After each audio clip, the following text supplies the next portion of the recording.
Bench students மாத்திரம் பார்க்காதுங்க. Heroes எல்லாம் last பெஞ்சில் தான் உட்கார்ந்துருப்பாங்க. லாஸ்ட் பெஞ்சில் தான் இதை யாரும் அதை பத்தி கவலையே பட மாட்டேன்னு உட்கார்ந்துருப்பாங்க. அவங்கள பிடிச்சி இழுத்து அவர்களுக்கு சில பயிற்சிகளை கொடுங்க. இன்னும் சொல்ல போனா பல புத்திசாலிகள் அங்கதான் உட்கார்ந்துருப்பாங்க. முதல் பெஞ்சு அவங்க ஆப்டே பண்ண மாட்டாங்க. ஆக அவர்கள் மீது கவனம் செலுத்த வேண்டும்.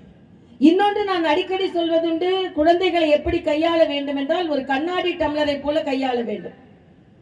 அழுத்தி பிடிச்சிட்டாலும் உடைஞ்சிரும், லூசா பிடிச்சாலும் கீழே விழுந்துரும். ஆக ஒரு கண்ணாடி டம்ளரை எப்படி பிடிக்குமோ அப்படி மெதுவாக பிடித்துதான் குழந்தைகளை நாம் இப்ப கையாள வேண்டும். ஏனென்றால் இன்றைய குழந்தைகள் மிகவும் திறமையாளர்களாக மட்டுமில்லாமல் இமோஷனலாகவும் இருக்காங்க.